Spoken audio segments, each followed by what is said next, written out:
All right, grace and peace. Let me, I'm trying to set up real quick. I'm going to try to do this real quick. I just want to make some corrections.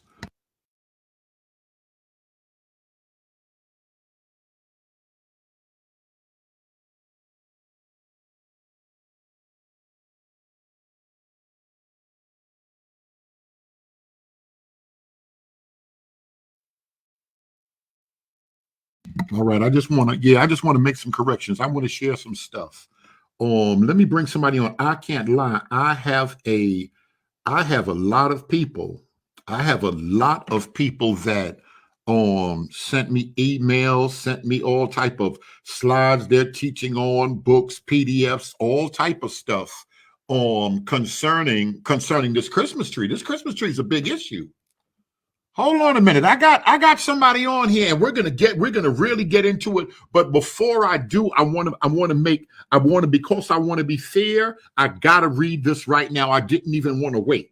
Because I'm working on the slides and stuff. I'm trying to get my mind right for the class in another 2 hours, hour and a half. But I want to put this up. Let me see if y'all can see this, because I want to be fair.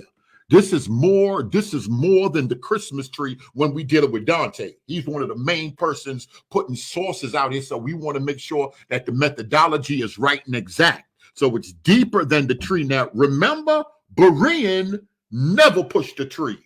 Berean is not pushing the tree, and Berean is saying we cannot use Jeremiah 3, 4, and 5 for the Christmas tree. We got to be careful. We can't just see a tree, see a candle, see oil, see an altar. We just can't see these things and automatically say this is where this comes from, because we're going to run into problems, especially if we deal with COVID. If we deal with the sources that's presented, all we got to do is click on the picture and we're going to see what's what. Now, if y'all going to start playing that game, we got to be careful, because people arguing these fake Israelites concerning Moses and everybody that didn't exist. These folk just picked up a story that come from Assyria that existed already, and they put the tree of life in Genesis. How did they use it? How did we use it? How do we use altars? How do we use candles? How do we use fringes? Y'all know priests? Oh, y'all don't think nobody had fringes on the planet. How did they use circumcision? Oh, I forgot. Y'all think circumcision is original to Moses alone, and what nobody on the planet knew about it. We got to be careful how we using these sources. Oh, because we could be going down the wrong road right there. But let me read this right here in all fairness. He said, Berean, I just don't want you to think that I think the last pick was a primary source. I'm just testing the waters. So he said he's testing the waters. He didn't mean to use that other picture that was supposed to be portraying Martin Luther bringing a Christmas tree in the Christmas house. In the house. We're going to start with the Babylonian tree of life. He's taking us back before Genesis. And he's going to connect us with the Christmas tree from the Babylonian tree of life. Correct me if I'm wrong. I want to make sure I got this information right, because it's time to go in. Well, I ain't going to do it right now, but it's time to go in. People are lining up that we want to talk to you now. When we do this now, one game we're not going to play is people's skin color, that skin-colored game, that UA game. We can't speak to them. Wherever these people coming from with their sources and their information, we're not gonna box them in and shut this conversation down like we did the pews. We ain't gonna shut this conversation down and then start wanting to fight and all of that, because we're believers in the King. We want the right information out in the community, because people been lying long enough. This is where I start playing myself with my class in another hour and a half. Instead of just playing in the video, I'm getting out here and I'm just talking my talk. We're going to see if cutting down a tree, dragging it into the house, we're going to take a look at the axe. We're going to look at the word deck in the Bible and everything else. Let's bring it out. And look at the picture. Nobody tampered with this, right? This is Dante's website. He changed the picture from one thing to another, and he's getting ready to teach us. Oh, I like this. So now people, I think he may be arguing. He said he's testing the water. He got to be careful. Water deep. That water dark. That water deep. Now, he say he tested the water. He just threw some stuff out there. That's why he threw the other thing out there. We're going to see how these sources are handled because, like I said, a lot of people been arguing that how can you just come up, how can you have 1,000, 600, 1,000 sources? And people been arguing you grab sources from anywhere. Use the sources wrong. So more is at line. More is at stake for Dante. The camps come and learn at his feet. New people coming into the truth, they learn at his feet. They come and they learn from his channel. So we got to be careful. I don't got nothing on the line because I've been banging on the Christmas tree for years. But there's other people. There's other emails coming in. There's some other people that want to talk. They want to talk too. So I may have to put the link out there so we can all talk. Let me just finish the rest of this right here because I don't waste 10 minutes. All right, see, I'm going down. Berean TV. If you thought Martin Luther pick was my primary source for the Jeremiah 10 argument, let me apologize. Thank you for apologizing. I meant to post this pic. He said he didn't mean that picture that y'all seen in that video that I played, and them two pictures were the same. He ain't mean that pic. He meant this pic. Wasn't Jeremiah imprisoned in Babylon? Yeah, he was. And he said, let's bring it all out. I want to bring it out. And you see the picture that he's using, right? You see the picture, because we're going to click on that picture and we're going to read 4-5 university articles. And then we're going to see where we can go from. Is that fair, y'all? Y'all can say what y'all want.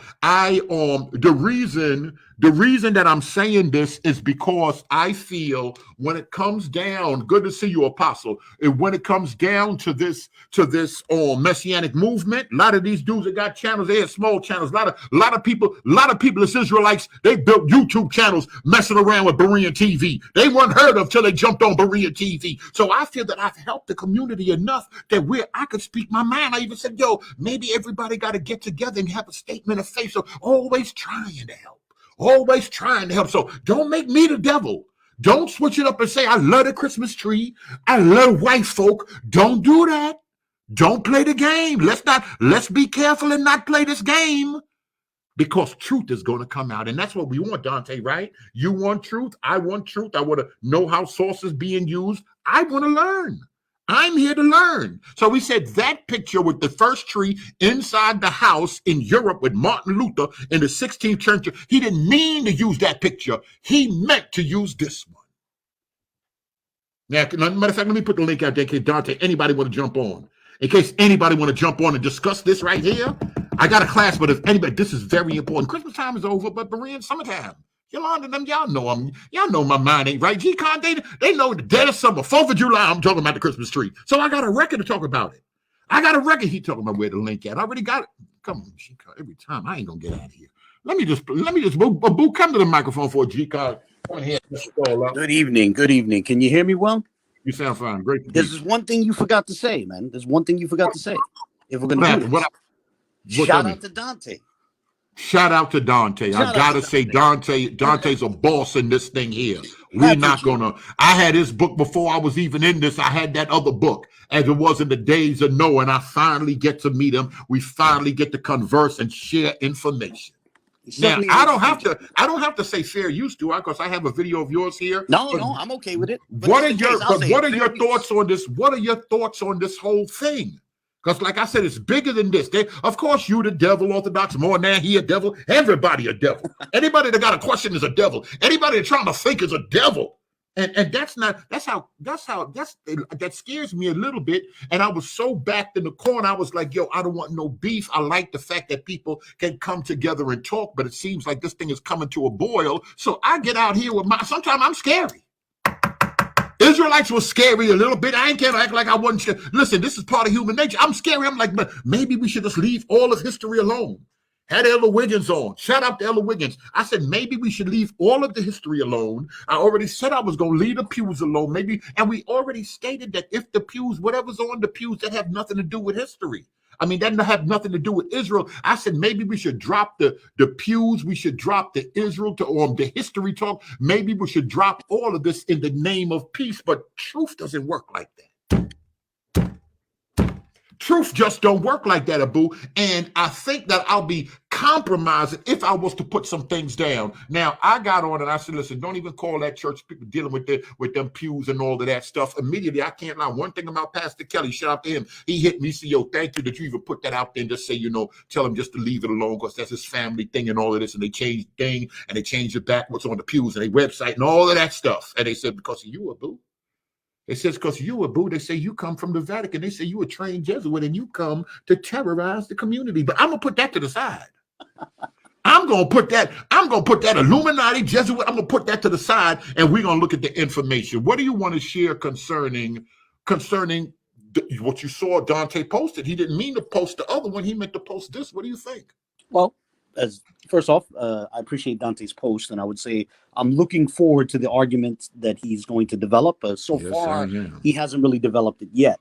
What I would say is, while I can appreciate the temptation to, interpret Jeremiah 10 that way, what I would say is that a serious look at Jeremiah 10 should involve comparing it with Exodus 25, 1 Kings 6, and especially the 115th Psalm and the 135th Psalm. That's what I would say. And, you have the video clip, which goes through all of that. That's what I would say. That's certainly, for me, I think the essentials of an exploration of Jeremiah 10. Why do you think we have problems why do you think it could be a problem when people see something? Because I see a tree in Kabbalah, and I see a tree in Assyria, and I see a tree in Europe, and I see a tree downtown in Raleigh, Durham, somewhere in North Carolina. Why? Why is it dangerous? Because I see a tree here, I see a tree there, I see a tree 8,000 years ago, I see a tree 3,000 years ago, I see a tree this summer. What's the problem with trying to put all of those things together? Well, I mean, there's a lot that goes into this. One thing I would say, just as a preliminary note, is that I think there are very different approaches at play, right? There is, especially the more modern we get, the more this concern seems to exist amongst people. There is a very serious concern that a lot of people have about not having anything in common with quote-unquote pagans, with, quote-unquote non-Christians, and so on and so forth.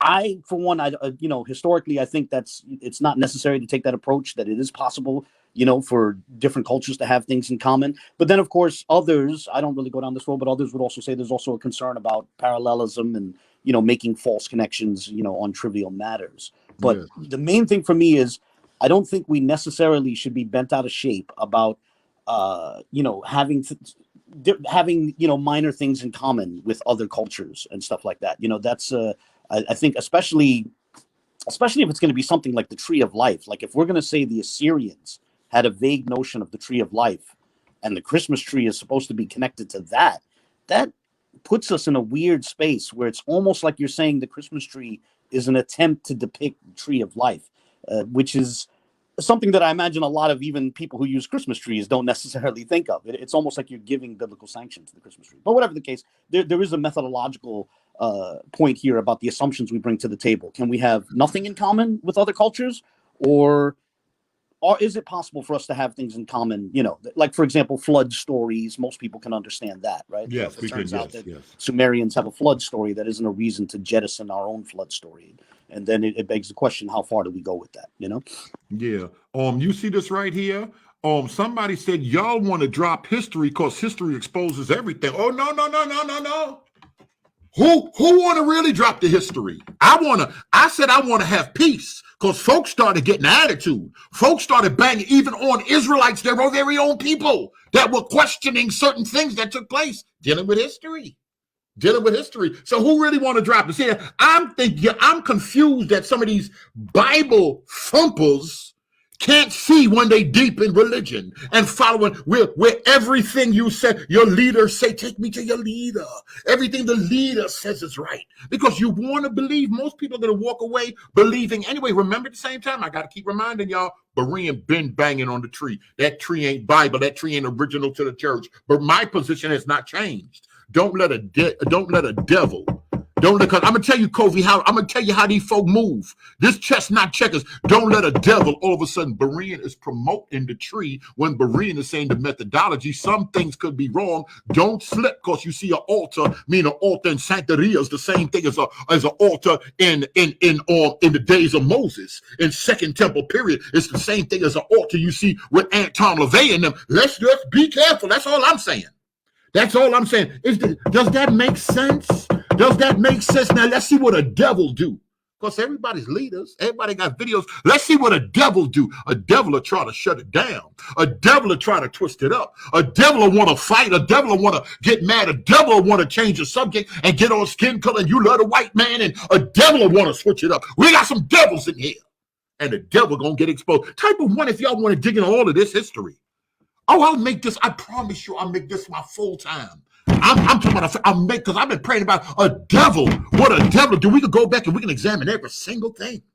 We can examine it all and bang out. What them other people say? Oh, you can't even really get your point across on Berean. No, you can't come and evangelize. Do that to where the silly people at. So, like the other dude say, yo, I come on here. I don't come on here to learn. I come on here to state my point. This is counter. Listen, these folk, what these folk want to do, these folk want to grab the low-hanging fruit. They want to grab the simple. But it's for me. It's my job to protect and make the people think. That's my job. I tell y'all, I ain't no pastor no more. So when the pastors come on, I let the pastors preach. I let the pastors pray. I let the pastors present. That's their job. I got another job. I'm on something else. This ain't that. Don't get it confused with Berean. This ain't that. Y'all want that history? We're gonna talk about that history. Y'all want to deal with these sources? We could deal with these sources. I love this stuff because y'all can't imagine how many emails I got from every side. And I see the religious stumpers and how they confused because they want to argue the same thing that I'm arguing, that the tree ain't in the Bible. We're on the same side. We are on the same side, but I see where your mind, I see where your mind is able to be manipulated. And I guarantee you the next move of the devil, whoever the devil is, whoever the wicked one is, Judas was among us, and they asked, is it I? So the next move of the devil is to turn around and flip it on Berean after all the work he done put in. I guarantee you that's what it is. Because this sauced up thing, we're going to deal with that. That's right, Alton. Folk got to protect the flock. The flock is the bag. I won't be saying all of this stuff. I'll be lifting up Israel, saying anything Israel say. I won't be giving me and Israel. We stay beefing. We stay beefing because people come here and they get offended with what they hear. It's like, oh, Berean ain't part of the awakening. Yo, I try to help y'all as much as I can, but you just can't get around saying this. They question Jesus. Who is me? Who is you? Excuse the kings, and who are you not to be questioned? They don't like and when you make statements publicly, you open up yourself to get blown at. You open up your self-examination. And it's okay. But these folk got to work. These folk want to destroy Christianity. And remember, all of Christianity, I get really mad. That lady, I called her a false prophet. And I blocked her. She's been on my panel a lot because she said she was the prophet. But she turns around and she look at the video that I'm playing that we banging. We turn around and we banging on Brian Kahn, me and Mike Holloway and some other believers. We banging on that. She's saying that she thinks she's speaking by the power of God. She said the whole church is like that. I don't take back what I said. Jesus ain't bunched the whole church together in Revelation. But I tell you, the simple mind. Oh, woe to the pastor that scattered the sheep, because the word pastor's in there. Every pastor is known as, people are known as pastors in Christianity. That means every pastor. So you're not thinking right. You're not thinking right. You are not of a sound mind. That's okay. You're not handling the book properly. That's okay. We're here to learn. We're here to share with each other. But as soon as you get offended because I don't accept your point, that could be a problem. Let me play this video. Then I'm gonna do a whole class on that esoteric tree. Boy, y'all want to be mystics. Y'all want to deal with that mystical. I'm gonna show y'all that mystical, and we gonna run amok. The occult science is what I do. We're gonna run amok with that book. We're gonna run amok with this book, and we're gonna see where everything falls. That's fair? Because y'all got sources. Y'all sourced up, right? That's fair. That's how we gonna do it. That's how we gonna do it. Let me play this fair use.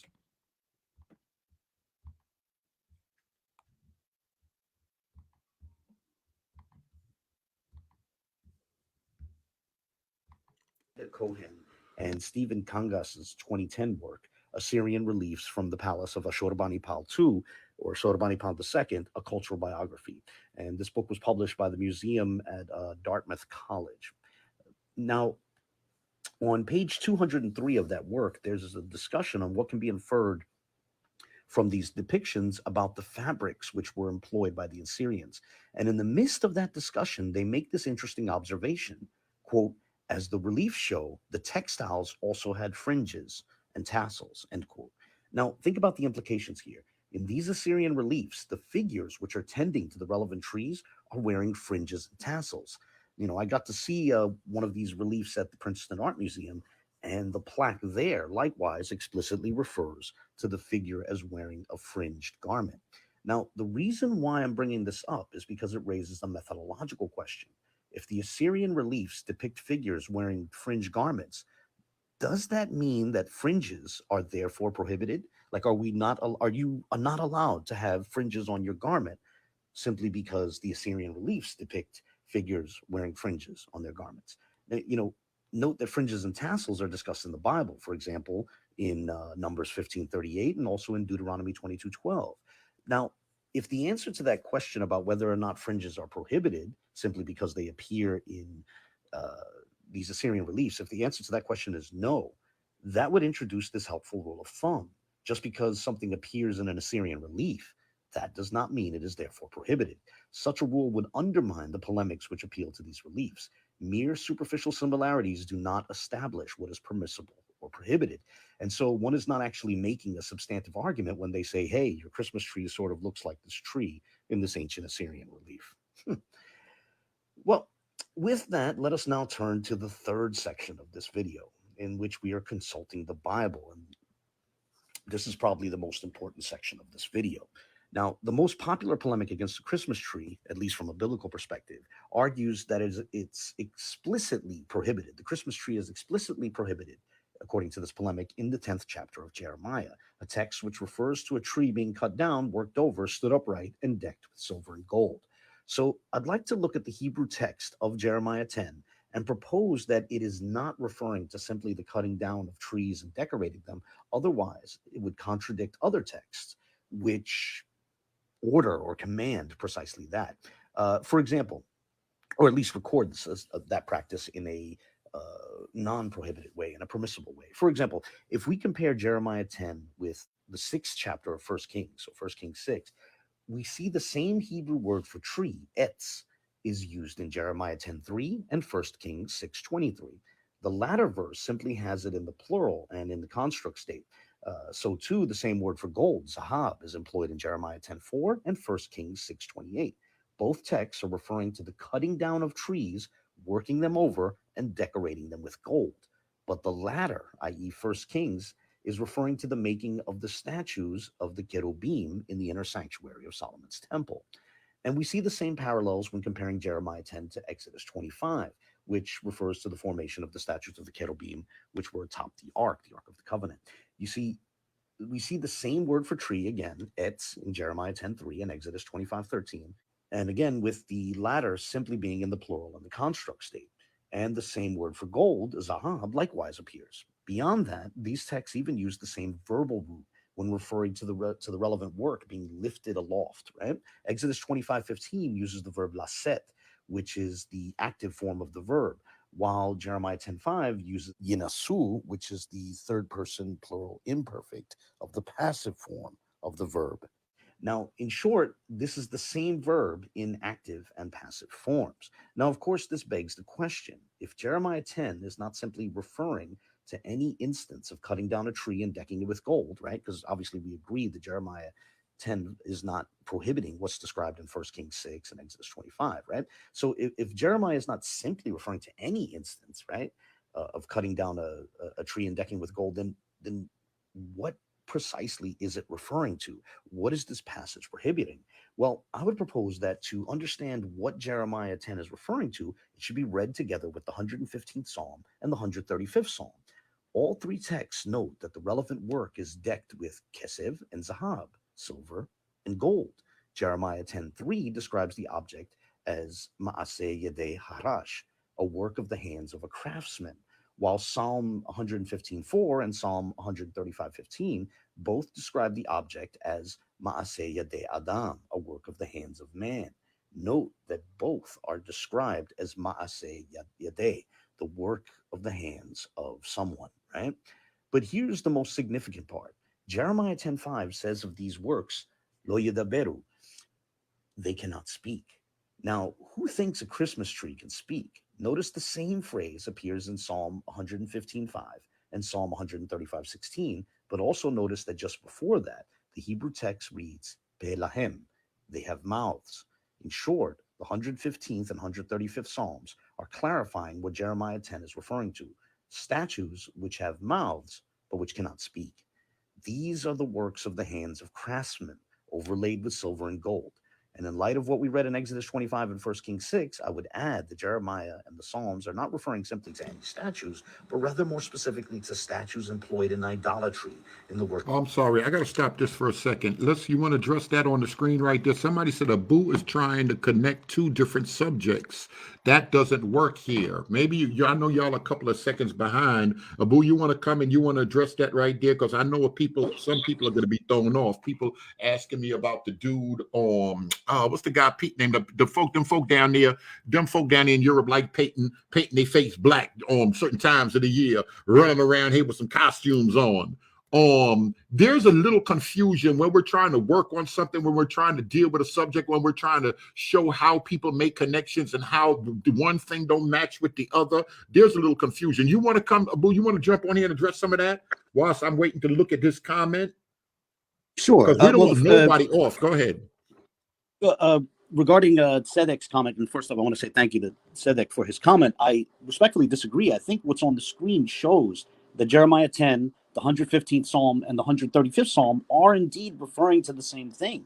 You know, it seems to me they're clearly referring to the same thing. I don't know. To the same practice, whatever the practice is. Yeah. The same practice. It's the building of statues and overlaying them with silver and gold, you know. Statues that have mouths but can't speak. You know, it seems like they're referring to the same thing. But more importantly, I would think it's not just about the statues. It's about the use of statues specifically within idolatry.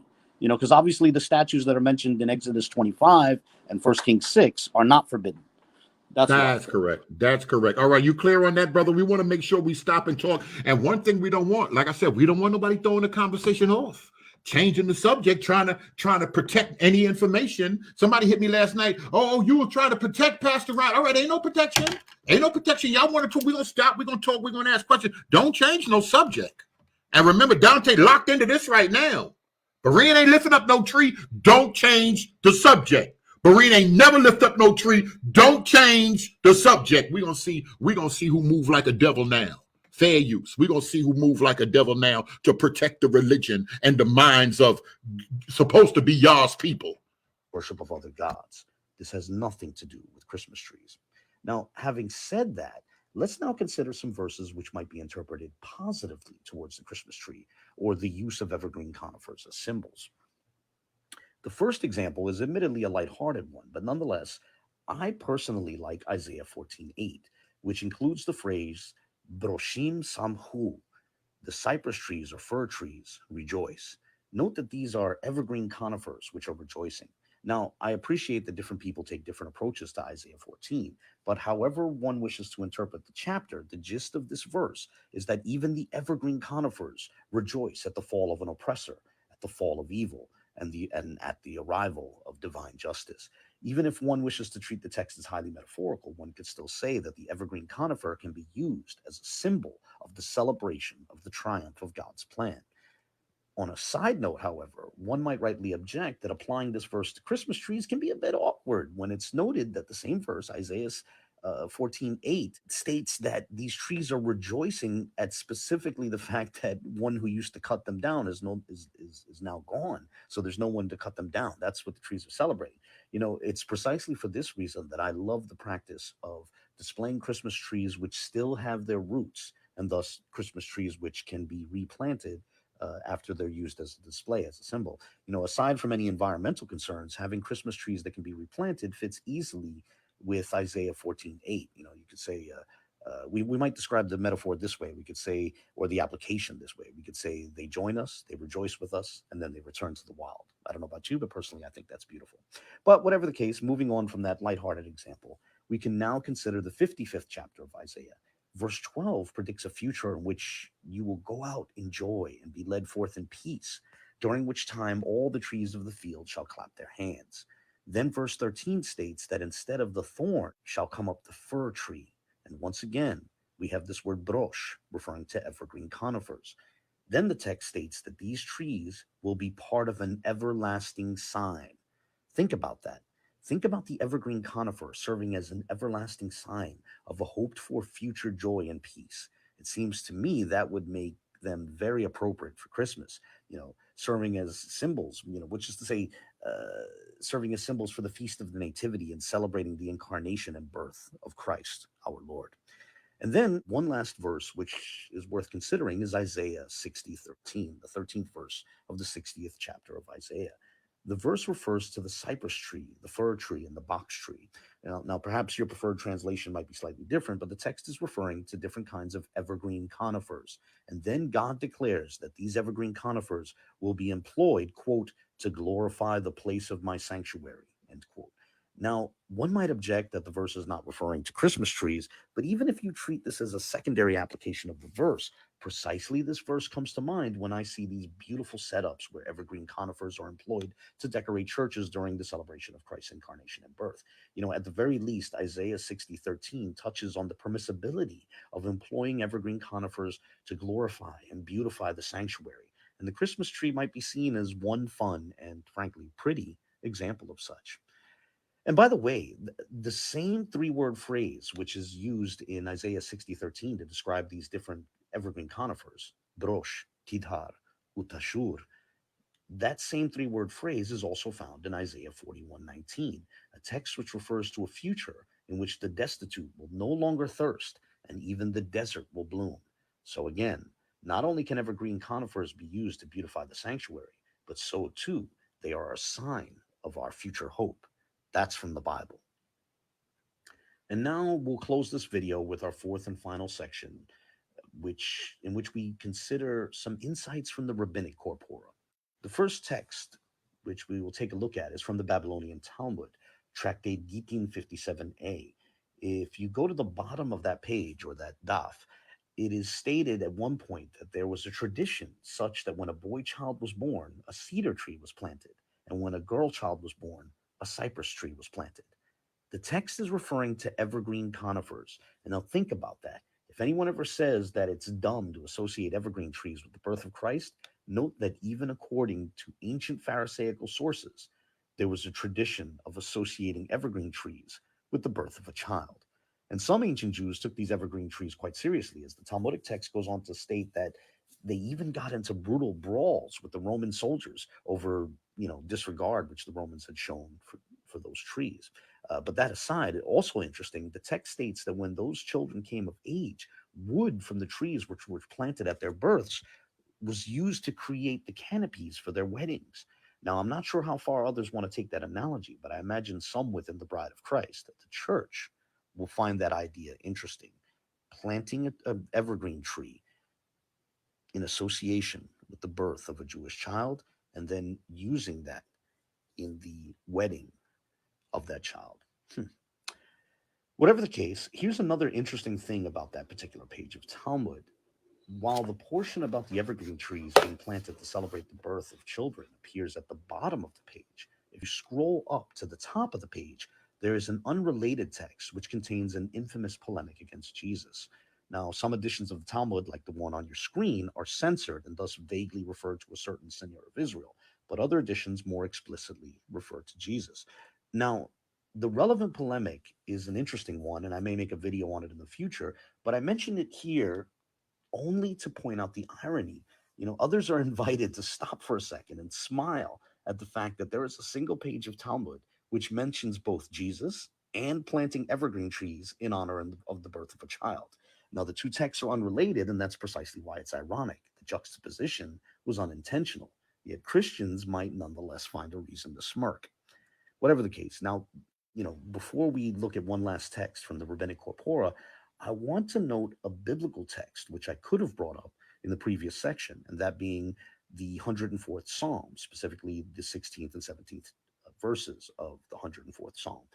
And these verses refer to the trees of the Lord, which God himself has planted, which are cedars and firs, that is to say, evergreen conifers. You see, according to the 104th Psalm, evergreen trees are among the trees of the Lord, which the Lord himself has planted. Now, I bring that text up in this section. Oh, wait a minute. I know these evergreens ain't come from the Lord. I know the Lord ain't create these trees. Not these pieces of pagan devil. The Lord? Or can't be talking about Yah, the God of the Bible. Why would he create? Let me leave that alone. On insights from the rabbinic corpora, because I want to show how it was interpreted in the Zohar. At the bottom of your screen is the precise Zoharic reference as per the arrangement of the Sulam, or the more classical arrangement found in other editions of the Zohar.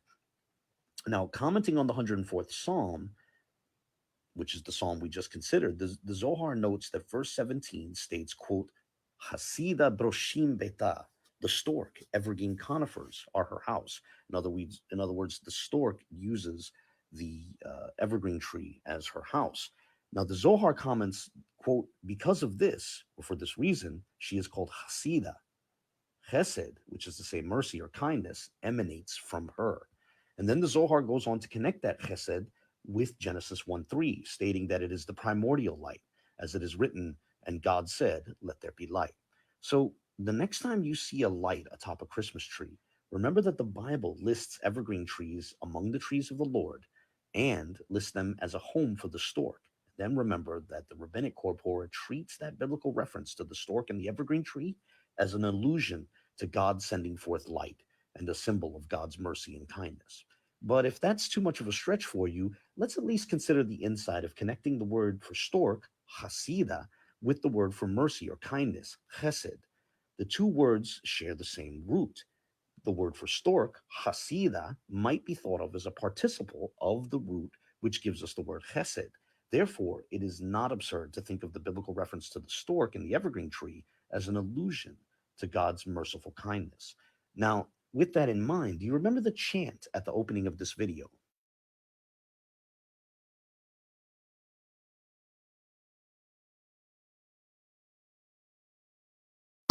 Yeah, the audio goes out for 15 seconds. It's about to come back on. Sorry. That was an Arabic translation of Psalm 136:3. When you look at the Hebrew text of the 136th Psalm, the word chesed appears more than 24 times, as on 25 separate occasions, that psalm declares Leolam Hasdo, his mercy is eternal. The mercy of God is eternal. And with that, I close this video here. I would like to wish a Merry Christmas both to those who celebrated a couple weeks ago on the Gregorian calendar and to those who are celebrating today. It is my sincere hope that after watching this video, when you see an evergreen conifer, you will think of God's mercy. As always, I look forward to the comments of others. God bless. Unbelievable. Let me stop that right there. Unbelievable. Y'all see how them Jesuits come in here and do that? Just talk all over your head. You scratching your head and trying to figure out how this thing is going down. Look at this on the screen. Look at this on the screen, G-Con. Look at this on the screen, Abu. And I'll put the link out there for anybody that want to jump on to have a short conversation with that. Somebody said the tree is the biggest reason Christianity is pagan, and this is what people actually feel. What are your thoughts on that right there? And remember, I'm going to expose the tactics. Why I'm exposed to tactics? Because we've seen the tactics. Instead of dealing with the information, we're chosen, we're special. So a Catholic and an open theist and an atheist got together. I can pull up some sources from some of these leaders. They using anybody. They quoting any and everybody, and they not running around here like they ain't do to the prophet. They ain't running around here asking what's your belief, what's your religion. They'll use anybody to prove their point. So let's not play devil. Let's not talk about what somebody's personal belief is here and there, and let's not do that. Let's deal with the information. Y'all remember the source that he said we're going to use for the next couple of days? We're dealing with nothing but that source, that specific source, and we're tracing it from multiple angles. Remember, there's a lot at line. There's a lot at stake. Not for me, because I don't believe in a tree, and I'm not promoting the tree. Don't the devil. Don't near one of you devils. And only time you can call somebody a devil and they get mad, that's how you know that is the devil. Don't near a devil come and say Berean promoting no tree. Berean been banging on that tree. Dead of summer, but we dealing with the sources and how people use sources, because these are charges that have come up time and time and time again. These people are taking the Bible out of context. These people are misusing sources. These people are not reading the sources right. So we're going to finally put this to bed. We're going to use history and everything. They said bring up history. They saying we don't want to bring up history. All right, we're gonna deal with some history. Matter of fact, I'm gonna put some of that Neffy on here. Y'all know Neffy back blowing, right? She said, she did that other, she in that other field, but her main thing is she said, yo, I ain't never seen a slave narrative in Hebrew. Come on, the mic is open. The mic is open. We gonna talk. We gonna talk. Y'all want to talk? We gonna talk. Like y'all foundation so strong. We gonna talk, and it's the place to talk. Now, Wiggins will explain the tree later on. Come on, Abu G Khan. Before I get out of here, I get ready for my class. Hey, With y'all. I had a couple of scriptures that I want to shout out to Boo. What's going on, brother? How you doing? Thank you, and good evening to you and to everybody else. Likewise. I want to bring out that Jeremiah 10 and 9 to try to clear some things up with that. I'm gonna start right here in verse 7. No, hold on, let me pull it up. Let me pull that up and put that on the screen. And Mike Holloway just did. I ain't even got to his thing yet. Mike Holloway did a whole 2 hour thing on that tree. Outsourcers being, I know, seminary is here to mess up your pure minds. Sometimes our minds need to be expanded. Nobody's, and remember, I ain't saying worship no tree. I ain't saying, well, them folk even have a tree. They say they don't worship a tree. I ain't saying build no tree. And the argument with me is the scripture, the verse is being used wrong, one. And other people are upset with me because I'm willing to even bend to share and discuss the faith. I would tell Christians to throw the tree away. Just the mere fact we're dealing with these people. We're dealing with people that believe the tree come from Nimrod. We're dealing with people that believe the tree is pagan. Put it down. You see the opening the mic video. I ain't bending for nothing. We ain't bowing down to no false teaching. So this is some serious stuff. Go ahead, bro. You got it up there, Brother Berean? Yeah. Jeremiah 10, and let's go to verse 2. All right, hold on. Let me just right here.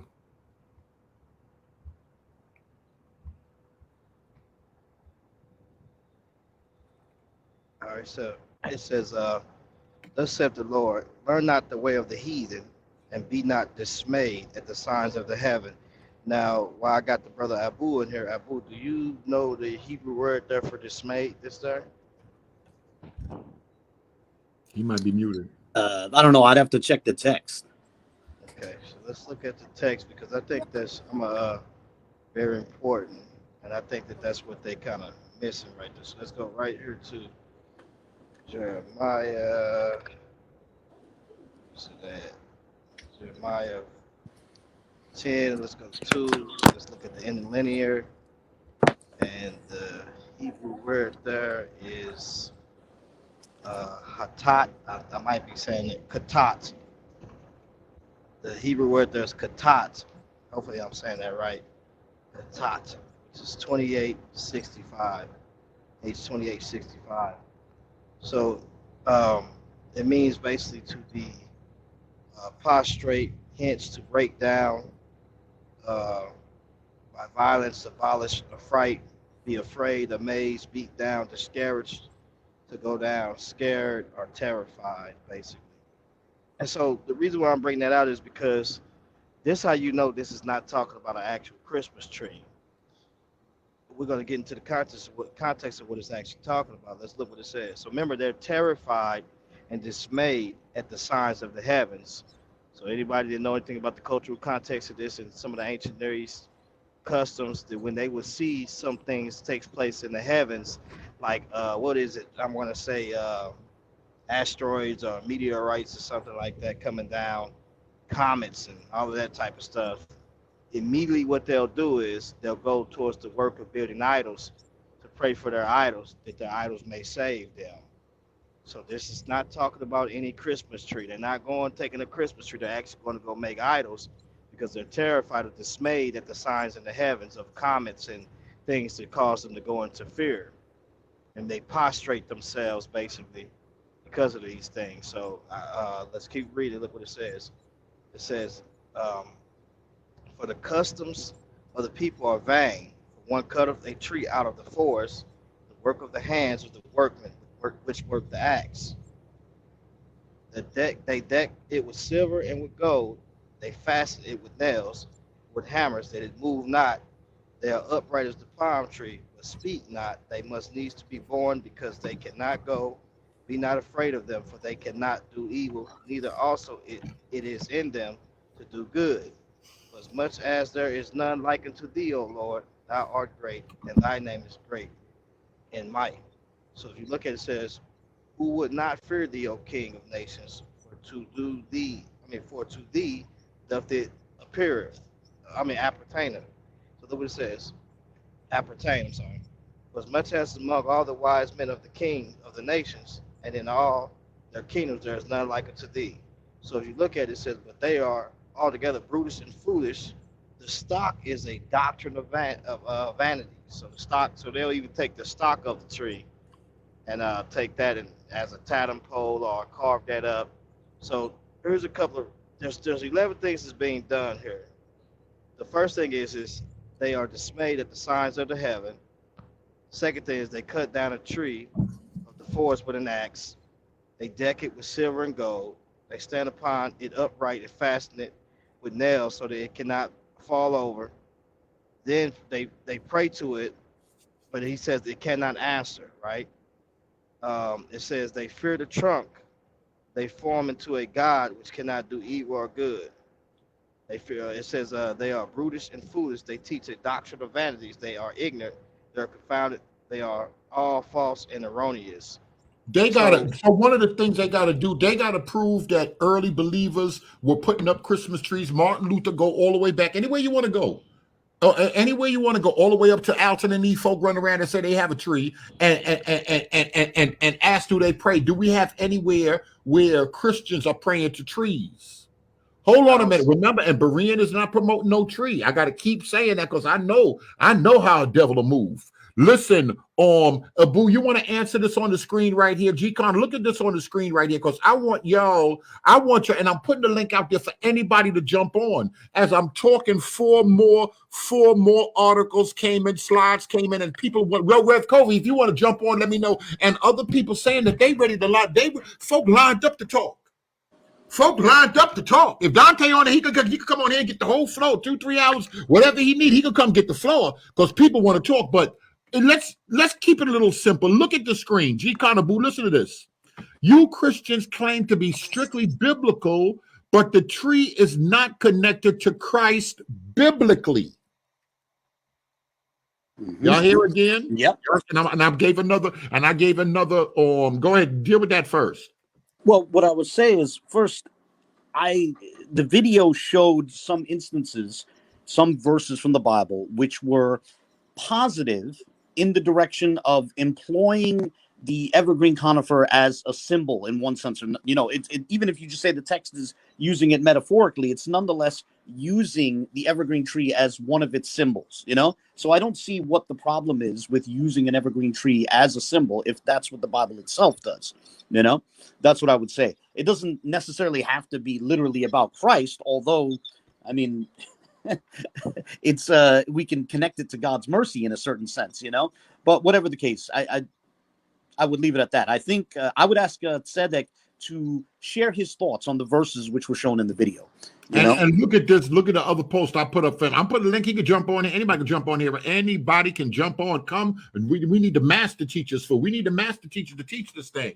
And remember, we're going to spend a few days on the source that he used. We got to do that. We got to do it because Dante giving y'all Christians that work. We're going to use the source and we're going to slowly examine. I'll put 100 hours in on that source alone. I'll put 100 hours in on that source alone. I'll go 10 hours every day on that source alone because we got to make sure the sources are right. It's bigger than that. It's bigger than that's just the tree. What would you say to that? Read that on the screen right there. What you would say to that? He says, I think you're using semantics, but we're intelligent enough to figure out that the tree was and is connected to idolatrous practices. This is what I would say. Trees can be employed. You can work over a tree and create a statue that's used in idolatry, but that doesn't mean the tree itself is idolatrous. Like, clearly the Bible talks about trees in a positive sense. It talks about specifically evergreen conifers in a positive sense, in the sense of God himself planting these trees and using them to beautify the sanctuary. So yes, idolatry is wrong, and therefore using a tree to create a statue that's used in idolatry is wrong, but that doesn't mean that any use of a tree is therefore idolatry. I think that's where he's making a leap, which I'm not willing to make, which I don't agree with. Right, With all due respect to Seth. Right, and so when you look at the Garden of Eden, right, or when you look at it in the Revelations, you do see that there is these trees that's on either side of the river that you see, that's listed. So trees have always been something that is used, but if I'm not mistaken, I kind of know like what the text that they're going to use to try to say that this is in reference to the Christmas tree, as well as this text right here, Jeremiah 10. But I don't know how Dante gonna pull that off, and also with Martin Luther, whatever.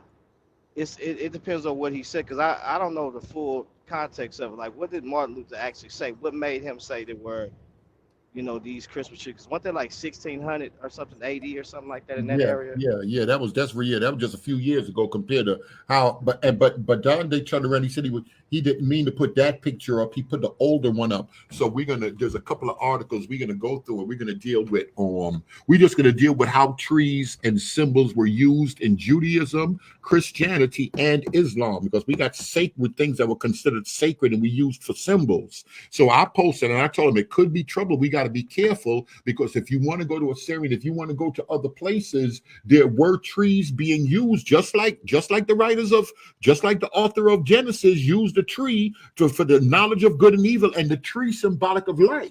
So if we're calling a tree devil, if we're calling a tree satanic, if we're calling just the use of a tree pagan, we got to be careful, because we use the same symbols that devil worshipers use. Devil worshipers have altars. We have oil to anoint. Devil worshipers have oil to anoint. Devil worshipers deal with blood, and we deal with blood. So we got to be careful when we're just following anywhere we see a tree and we making a tree that, because we got a good use of a tree in the book. If y'all don't like that tree in Revelation, y'all got to feel some way about that tree in the book of Genesis. And then we have a tree in Kabbalah and Haya, in the mystical form of it. We got another tree there too. So we're going to look at all the trees, and we're going to see if this logically works. That everywhere we see a tree, we making it something it ain't, or we're comparing it, because 8,000 years ago, the way somebody used a tree on the other side of the world compared to 900 years ago, the way the Indians use the tree over here, is it all the same thing? Is this right reasoning? That's what we're arguing. That's one of the things that we're arguing. Go ahead.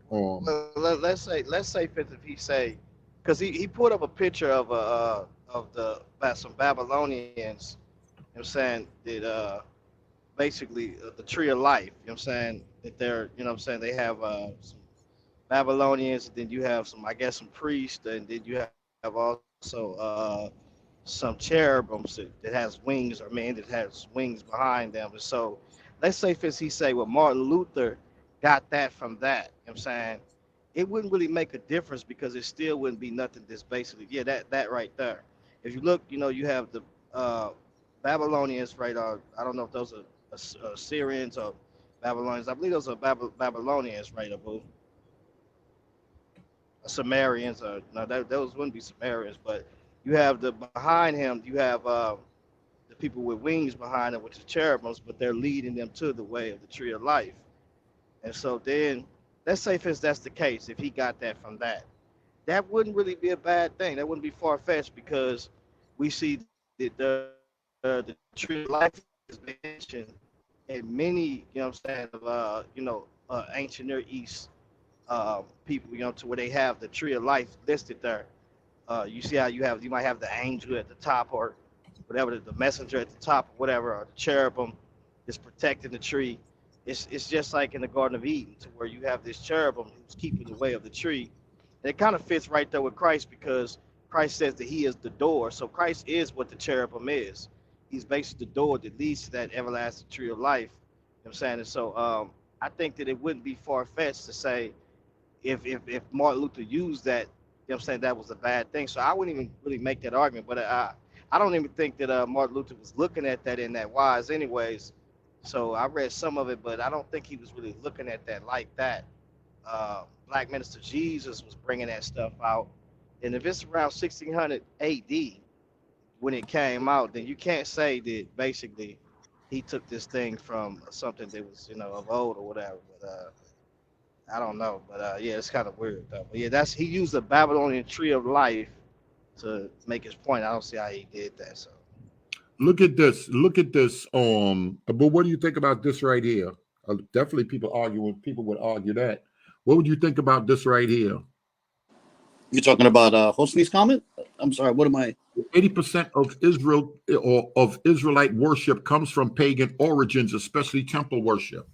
This is what I say. Did the Israelites understand their neighbors and they had certain things from their neighbors and they took it and rededicated to the Most High God? Or the neighbors knew coming off the ark, man knew about the great God and spirit, and man took certain things of God creation and corrupted it. Yes. See, this is what I would say. This is where we get to this idea of the Prisca theologia, that human beings outside of the Israelite spectrum and outside of the Christian spectrum can still have vague notions of the truth. And the easy analogy of that, we already mentioned, how different cultures can have like flood stories and stuff like that. Correct. Now, to give another example of that is the Idus Marti, the Ides of March that existed amongst the Romans before Julius Caesar reformed the calendar and switched it from lunar solar to purely solar. The Roman calendar used to be lunar solar, like the Hebrew calendar, and the Ides of March fell right at the middle of the first month of the year, which fell in the spring. And they would sacrifice a sheep at that time. And so think about that. Imagine that, sacrificing a sheep at the full moon in the first lunar month in the spring. It runs parallel with Passover. But that doesn't mean that Passover has to be jettisoned. It just means that other cultures can have vague reflections of the true faith which God has revealed. So therefore, pointing to a parallel doesn't necessarily establish something as forbidden. Just like those fringes on those garments don't establish that fringes are forbidden.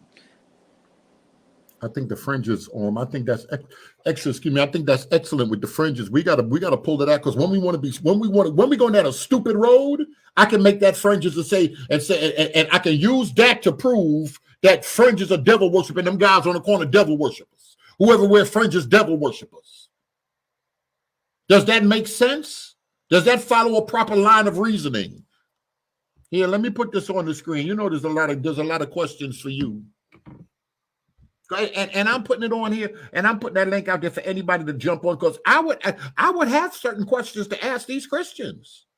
I would have certain questions. Go ahead, y'all. Mike, go. I want to say thank you to Tzedek for his comment. What I would say is, I didn't claim that, and I don't claim that the Bible explicitly connects the evergreen trees to Christ per se. It's not explicit, but what we showed is that evergreen conifers can be used to beautify the sanctuary. They're used as part of an everlasting sign, according to Isaiah 55.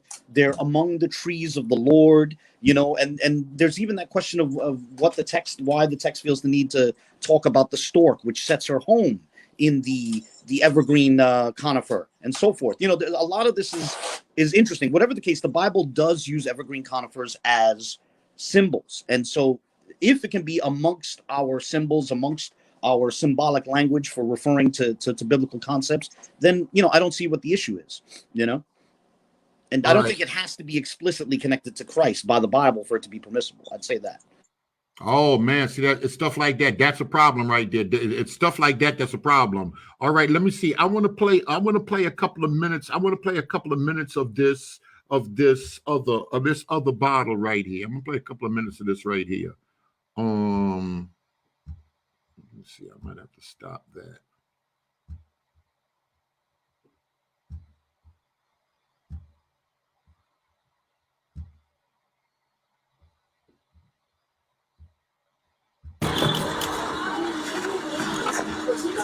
you know.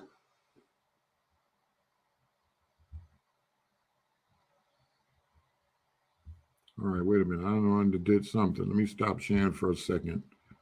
All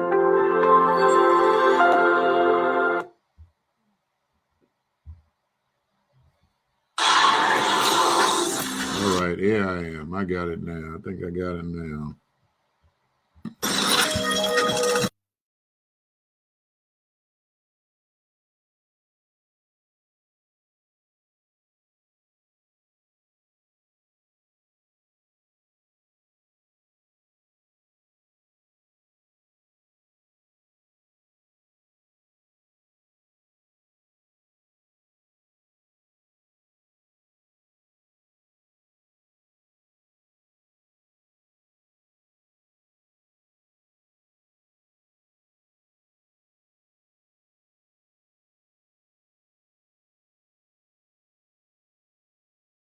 What happened? Why y'all quiet? Yeah, I was wondering the same thing. If we're all right. All right, so Certain meats. Why? Because that's what they're gonna tell us. We can't jump to their music. No, I don't dance to their music. We dance to the scriptures. And when the scripture speaks, that's what we speak. But no, we cannot be reactive as the church. We have to be proactive, preaching the gospel.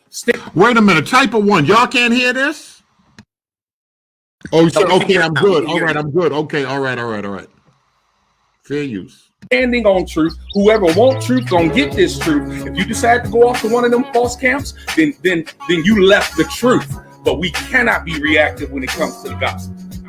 Oh, listen, when there's good gold, there's always counterfeit gold. It's always gonna be counterfeit, and it's always gonna be the real thing. So I'm sitting here representing the real thing. Now, I can't speak for the Benny Hinn's of the world, but I'm representing the real thing.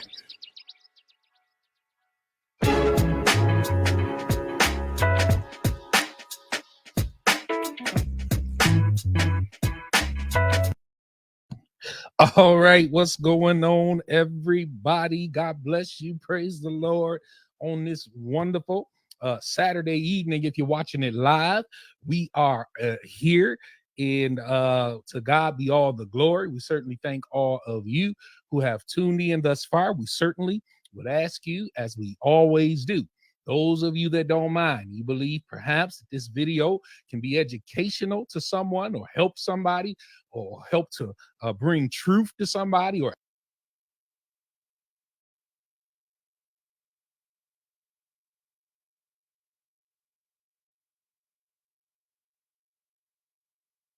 I just want to speed this up for the sake of time. I don't want to. All right, maybe, where my Patreon people at? Maybe we got to cancel to it. This how come I hate going live. By his authority, that which lines up with his word, that which brings him the honor and the praise, right? Everything we do, you got to ask yourself, is this bringing honor to Christ?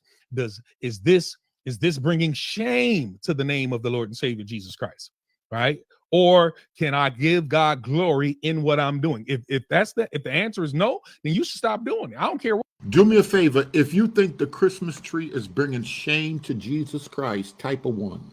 If you think it's not bringing shame to Christ, type a 2. Remember, I'm not a Christmas tree person.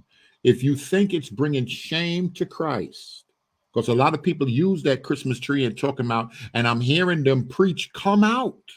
They're preaching, come out of Babylon. What he said, hold on, let me see. Regine, you don't have to short. Oh, Patreon supporters, all right, we could jump off and kick it another time. I agree with that. All right. And then it give time, because I just wanted, the main thing that I wanted to do was to show people that Dante said this is not the source. So I wanted to be fair. I'm gonna play some more of this, and all right, y'all. If y'all don't jump off, I'm gonna still play more of this, and then I'm gonna see where I am with my other slides and my stuff. It could be watching TV. It can be eating Cheerios, whatever it is. If the answer is no, you should put it aside for the sake of glorifying Christ, whatever it might be, right? So, but tonight, Church of God, we're going to be dealing with Jeremiah chapter number 10. Now, bless you, Burnell Dixon. Thanks for the super chat, my friend. Now, as many of you may have seen, my friend Dante Fortson, he's done a video, a respectful video, and I shout out to Dante. He did a video. There was not a bash video. It was not a hate video. As a matter of fact, it was a very respectful video where Dante went. I think, did a pretty thorough job going through Jeremiah chapter number 10 to express that he believes that Jeremiah chapter number 10 is talking about them decorating a tree, which could be where Christians have borrowed from, or people as a rule or as a whole have borrowed from to adopt pagan practices. Now, I am going to respond to the contrary, what I believe that the text is clearly saying. So again, so I'm going to be addressing a few things that Dante has said. And again, you all, this is a respectful exchange. How many of you know this is how things should be done, right? And Dante, again, he has my phone number. He can call me. I don't want to misrepresent him. He and I will text each other back and forth. He'll text me a scripture. What do you think about this? And we may engage, and I may say, no, I disagree here. He may disagree.